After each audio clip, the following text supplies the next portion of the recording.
Hi everybody, I'm Tony Howell, a professional landscape photographer. I've been photographing landscapes for over 40 years and I'm still learning. And today it's another grey skies video because we get about 150 grey skies days in the UK. So it's important to keep refreshing yourself of the ideas you can do to make the most of those days, because you don't want to be sat indoors, do you? Unless you're watching my YouTube videos, of course, in which case, thank you. I got paid by YouTube for the first time the other day. I've been doing these vlogs now for about 15 months, and I got my first payment into my bank account, £139. So don't do it for the money if you're going to do it, because it might take you a few years to get any income.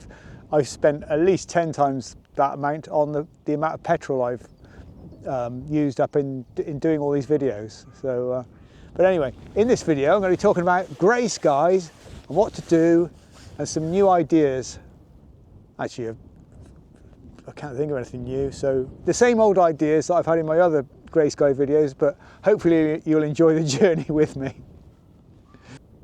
One of my main ideas for grey sky days is to just shoot really old buildings or ancient monuments or dilapidated buildings or stone circles or standing stones, that kind of thing. There are quite a few of those in the UK, and if you're watching from abroad, hopefully you've got some of those as well. You've certainly got crummy old buildings, because I've seen lots in the United States. Yeah, so grey skies tend to suit this kind of subject quite well. So I wouldn't really want a bright blue sky behind this. It's all too jolly and picture postcard, whereas the subject itself seems to suit grey pretty well, I think. So I'm trying to get a shot now. I'm going to put the engine house on the third line, because I like the rule of thirds. So I don't care what anybody says. It's about the only rule I actually like in photography. And yeah, it's a fairly straightforward shot. Focus on the engine house, 2-second timer. Review the shot. Don't walk away, review your shots. Have a good look, and study it, take your time. He says, knowing darn well he has to remember that for himself. It looks pretty flat and uninteresting, but I think rather than colour, flat light equals black and white is an old saying in photography, and it's another rule that's good to be broken as well. But this will work better in black and white, so I'll be able to lift up the engine house and perhaps darken the sky a little bit using AI in Lightroom, just to add a little bit more drama to this shot. So here's the shot in colour, and I really like the way the green and grey go together. They go together really well. I would have kept this, I think, but it's not quite good enough. I'd have got rid of the telegraph wires as well, or perhaps taken it from a different angle, but I didn't want to get too close, because then you get the terrible distortion that you get with engine houses. So I converted it to black and white, and although I think it's better in black and white, I still decided not to keep this. That's why I didn't actually end up getting rid of the telegraph wires. Still, it was great to be there, and it reminds me to go back, and I just love being out. So another bonus for going out on grey sky days. Never trust England at this time of year. It's April, and honestly I feel like I should have my gloves on, and only 2 days ago I had my shorts on and sandals, and I was pretty darn warm. So you got to really have everything in the car, raincoat, sandals, Wellington boots. I've always liked infrared photography. I used to do film photography with infrared film in my camera, both colour and black and white, back in the day when I had film cameras. And then afterwards I bought a Canon 5D Mark II, which was a DSLR, because I had Canon lenses at the time and a Canon system. And that was great as well. So I had it converted to infrared when I upgraded the camera, and that cost about £500, I think. So it's not cheap, but it was really good, and I did videos on it as well. And eventually I decided carrying around a big DSLR and a Sony system was a bad idea. So I got rid of all my Canon stuff, and now I've only got Sony. So I decided recently to buy a new camera, and I've got this one now, which is a Sony A7R. So it's the first of the high resolution mirrorless bodies that Sony brought out. It's 36 megapixels, and it's been converted to full spectrum. So you need a filter to do infrared with it, but it's not a regular sort of camera anymore.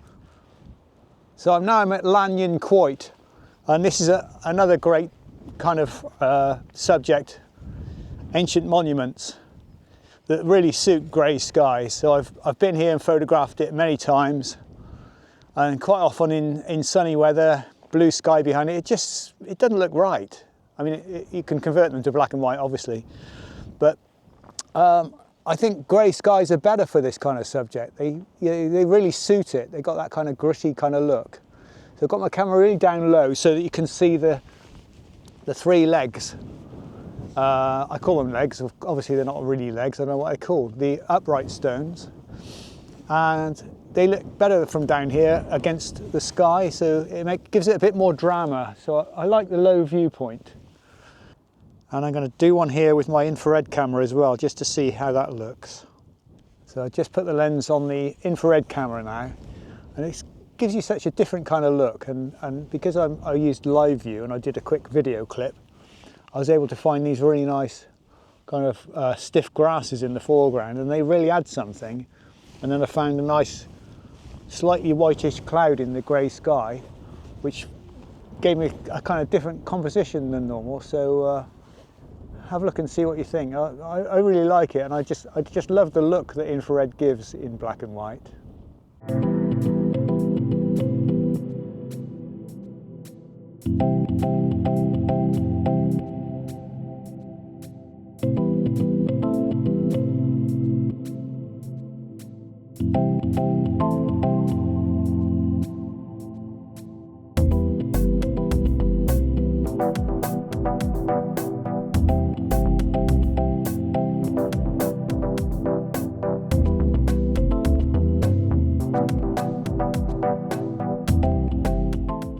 Crikey, it was so cold up on the moors there. But I think I got quite a decent shot of Lanyon Quoit, so I'm pleased about that. Come down to the coast now, and there's a bit of brightness in the sky, which I wasn't really expecting because it's supposed to be a grey skies video.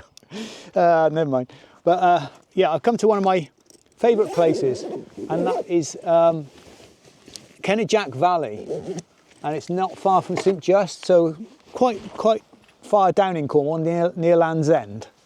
And why do I like it here so much? I don't even know if I'm going to get a good photo, but I love places like this where you can just come and not see hardly anyone for, you know, hours. And there aren't that many places left that you can do that in the UK, so I'm very pleased about going here.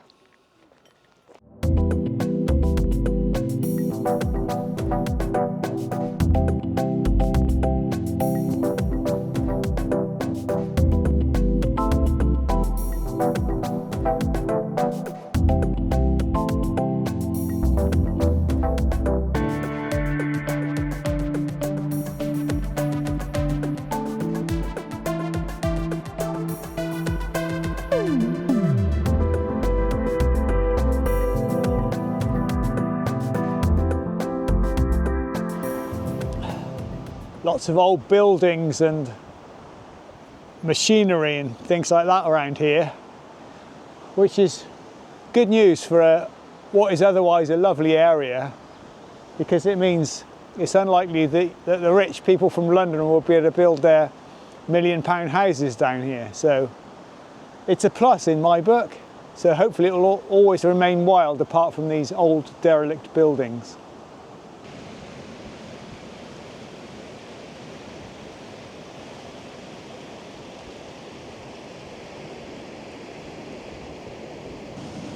I've been mooching around with my camera off the tripod for a while now, just trying to find a good composition. So I've got this really nice rounded boulders in one corner. But it's hard to get the rest looking good because I'm at 24 mil, so it's pushed the Cape Cornwall quite a long way away. Not easy. I really want a higher viewpoint to get more of the sea in, but it's not really going to be possible to get these boulders in as well. So I'm just going to have to take it, and I haven't got that long because it's a full moon tonight, so it's a spring tide, very high, so it's coming in very fast. So I just need to get working. So this is a rarity for me. I'm going to shoot in square format, so I've been playing around with the different aspect ratios. So obviously I started in 3:2 ratio, which is the native aspect ratio for this camera. Widescreen didn't look very good at 16:9, so yeah, I'm going to shoot a rare square photo. I had a square medium format camera, film camera, for years and years, and it used to drive me a bit mad because I'd always be cropping the top and bottom off. But it's this image just seems to suit the square format perfectly.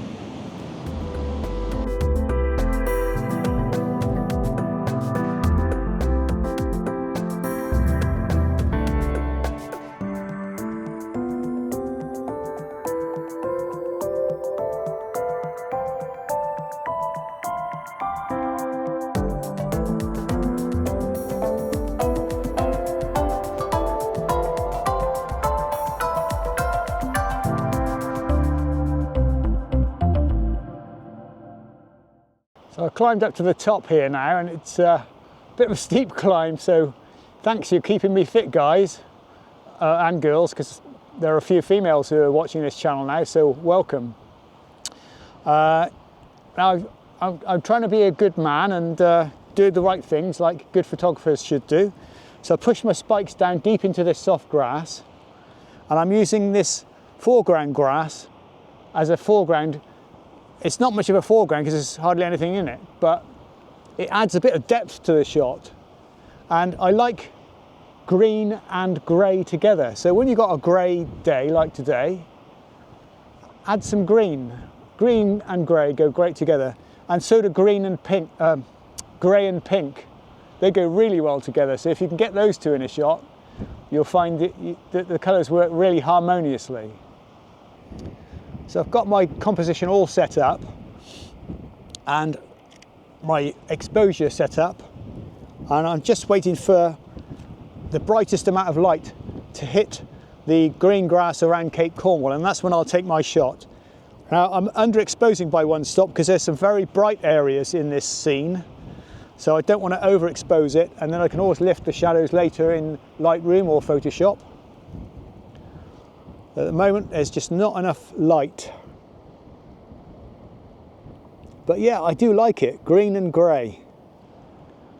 So, it's just like that old Doors song, isn't it? Waiting for the sun, waiting for the sun, waiting for the sun. I don't have a really nice deep voice like Jim Morrison, apologies for that.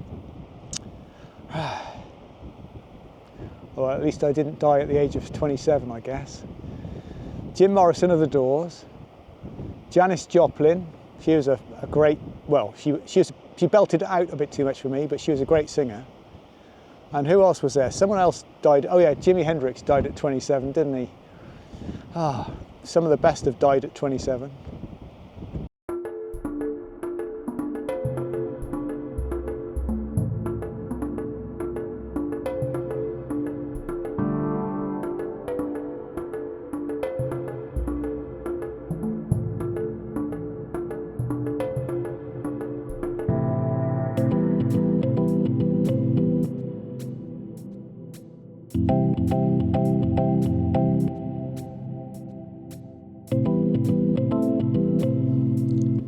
Spring's here at last. Fantastic, isn't it? So there are flowers blooming everywhere, and even on a grey day like this you can still take some nice pictures. In fact, flowers often look better with grey overcast light because there can be too much contrast otherwise between bright and dark areas.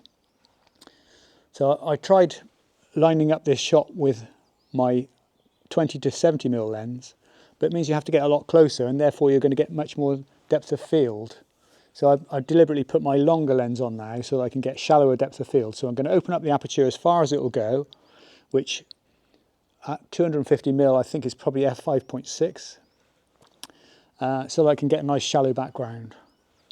And let's just zoom in around and find the shot.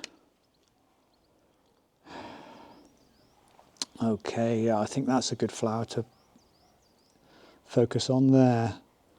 Yeah, I like the background, so I'm going to try and throw the background out as far as possible, f5.6, and because the background's quite dark and the magnolia flower itself, this is a Magnolia stellata Leonard Messel, in case you wanted to know. So it's got nice pink flowers with white tops. Yeah, obviously you've got to focus on the centre of the flower, which is the most important bit, and let the rest go out of focus. But because the background is quite dark, it means that the detail could be overexposed on the actual white parts of the flower. So I'm going to underexpose this shot and then lift the shadows later on in Photoshop. So very little wind here. I've come all the way out to my back garden.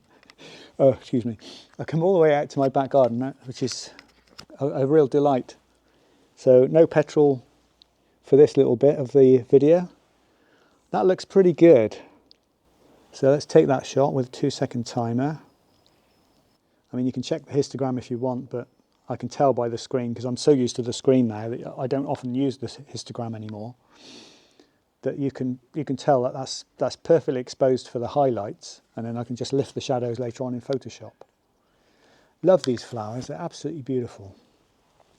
Now I think I could do more here with getting a more out of focus background, so I'm going to recompose and see if I can get some more pink behind this main flower, or perhaps try one of the other flowers. I've moved even closer now, and I've reached the limit of this long lens, so it won't focus this close at 250mm, but I've got some of these really cheap. This is made by Meike, M-E-I-K-E, which is just an extension tube. So I no longer have a macro lens. I just use this lens and add these extension tubes to allow me to focus much closer than this lens would normally allow. So I'll just put that on.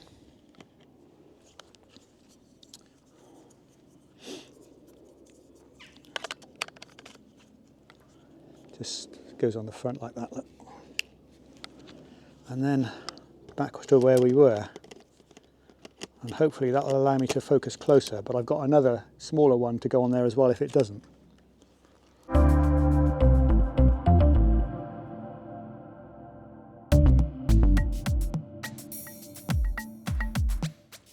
I've just focused in on another flower which is more face on, which I really like, because these plants are called Magnolia stellata. Stellata means star shaped in, I don't know, Latin or Greek or something. So I've just taken that shot and it's pretty nice, but it's got quite a dark background, and I'm just going to see if I can do a bit of cheating. So I just bought in this house plant from indoors.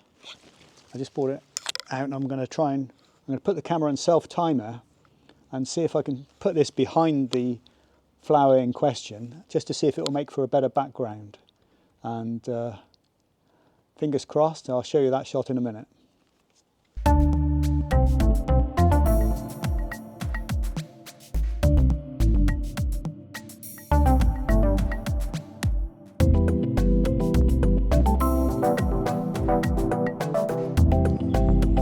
I don't know about you, but I really like to take my time and really get a good background for flower photos. So I've looked around this magnolia for a while, and although it's yeah, it's a beautiful tree. It's hang on a minute, Magnolia Galaxy.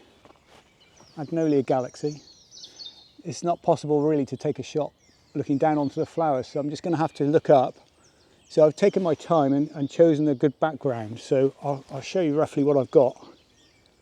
So if I zoom in on this video camera, you can see now I've got a really nice attractive background for this shot. That's at f5.6.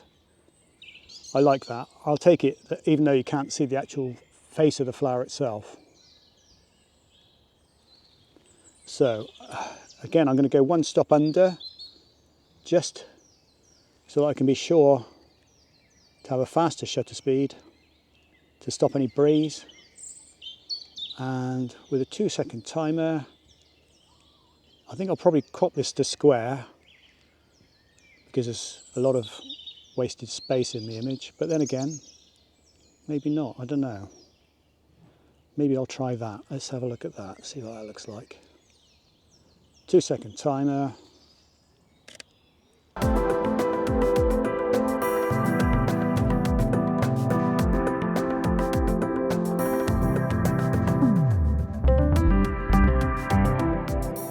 Look at these gorgeous snake's head fritillaries. Beautiful, aren't they? I love the way they lean over. And they've got such an unusual kind of petal pattern.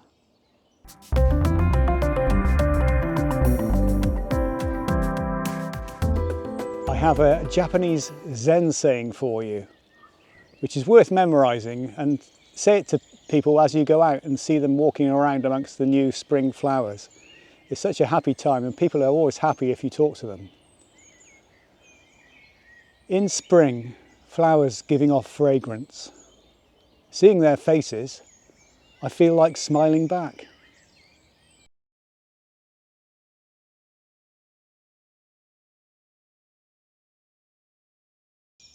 Look at this gorgeous pine tree. Isn't it fabulous? It's almost like soft rain. So how do I make sense of this? Well, I'm looking for threes. I love threes. Three things tend to look great. So I'm looking for three. Yeah, there they are. Yeah, those three there'll do. So I'll compose my shot. Absolutely beautiful. f5.6, the largest aperture, just to throw the background out just slightly. And if I zoom in a bit more, tidy up the composition. Yeah, I'm pleased with that. That's great. And go one stop under just to get a faster shutter speed, 60th of a second. It's quite interesting when you go a stop under sometimes, because this shot now looks, to me, I think it looks a bit better darker. So I might not brighten it up completely when I get it back into the editing stage. Yeah, it looks quite nice dark.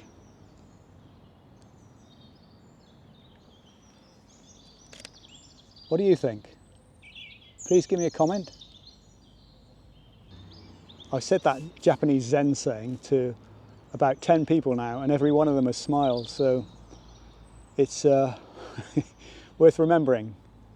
In spring, flowers giving off fragrance.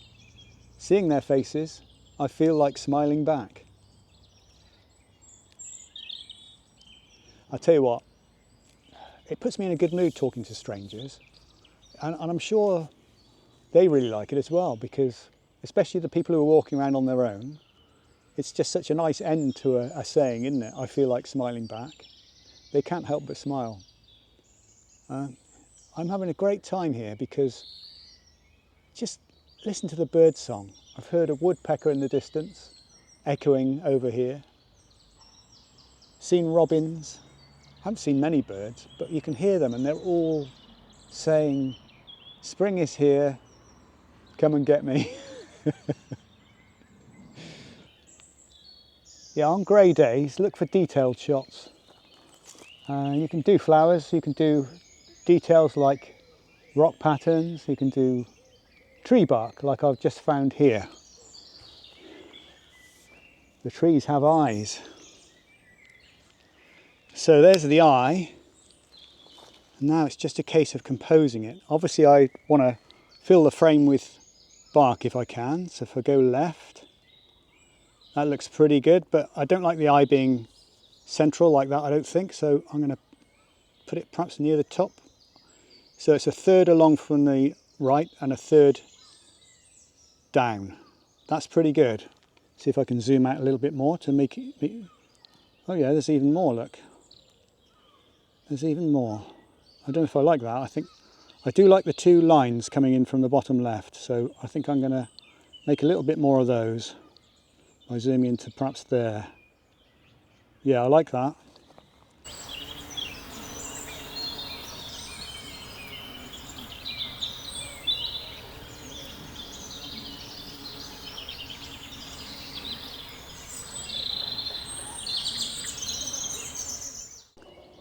Look at this magnificent tree. On this side, because it's on a steep bank, it sent out really thick roots to help hold itself up.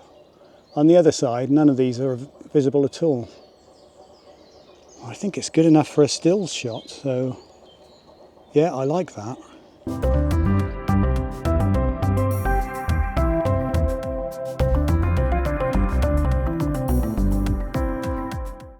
This video's got rather long, so I'm going to skimp over these last few. So lighting at dusk. So artificial lighting looks great under grey skies. Just have your white balance set to daylight. I've got mine set to daylight all the time because I shoot RAW, so you don't ever need to change it, and you can easily change it if you need to in Lightroom or Photoshop. But if you're shooting JPEG, definitely change it to daylight setting, and then the grey sky will look slightly blue anyway behind the artificial lighting.